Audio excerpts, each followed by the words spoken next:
everyone, and welcome back. This is Wendy Historian, and today we are talking about another Niall scandal. Now, you might have heard this song before and thought to yourself, why does it sound like a discount Ed Sheeran song? I'm off the heart without you. That's because it might be. Curiously, there was no Ed Sheeran song featured on One Direction's Midnight Memories album. Ed Sheeran and the One Direction boys, especially Harry, were good friends in real life. And Ed had pretty famously written songs on their first two albums. On their debut album, Up All Night, Ed wrote the song Moments, while on their sophomore album, Ed wrote the fan favorite Over Again, as well as their single Little Things. And most fans were not so secretly hoping that that pattern would continue and we would get 3 Ed 1D collabs on Midnight Memories, which was seemingly confirmed by industry insiders in summer of 2013. So with the confirmed knowledge of at least one more Ed Sheeran 1D collab, fans were unsurprisingly confused when Midnight Memories came out and there was no Ed Sheeran song, but there was Half a Heart. No one really thought too much of it. In fact, within the Directioner fandom, it was not at all uncommon for us to be tricked by people who were pretending to be industry insiders, who then turned out to be wrong because they didn't actually have any insider knowledge. So for the most part, we thought that the insiders who were saying that 1D and Ed had collabed for the new album in summer of 2013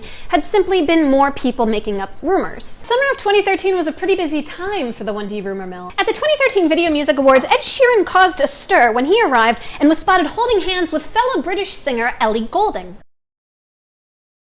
Now, in general, the internet was pretty happy for Ed. He seemed happy and everyone else was very impressed. But then a photograph came out later in the night of Ellie Goulding lurking around by One Direction. In general, the photograph seemed pretty innocuous, but Directioners have always fancied ourselves a little bit of body language expert, and immediately people were a little concerned by the body language, and by people, I mean Niall girls, that had Niall girls panicking that there was something more going on between he and Ellie.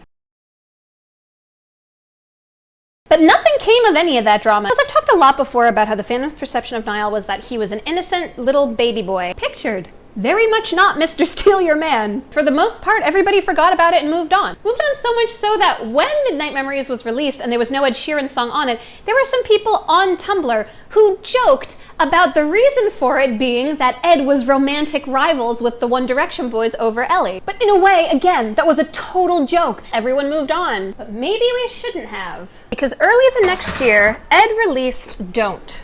Now, the thing about Don't is that it is a song with a ton of passion and righteous fury, so much so that it's impossible to imagine that this song wasn't based on a true story. And when asked directly about it in a newspaper interview, Ed confirmed that, yeah, this story was based on true events. And in the same interview, Ed also confirmed that he and Ellie Goulding had been together, leading many to make the jump that the song was about Ellie Goulding. After all, the lyrics detail a relationship wherein Ed and his partner make money the same way and are both on tour. So it had to be a fellow musician, and Ellie was the only one that Ed confirmed being with. But then who was the guy? The lyrics of the song describe an infidelity occurring where both Ed and the partner were on the same hotel floor, indicating that there was an event that both were at. An event which the other guy also would have been at. One newspaper claimed that when they interviewed Ed, he confirmed the identity of the other guy, someone in One Direction. Since 3 of the guys were already in very public relationships, it left us with the options of Niall or Harry. Because of his reputation as a consummate ladies' man, most assumed it was Harry. But the minute that some outlets started implying that Harry was the one that got with Ellie,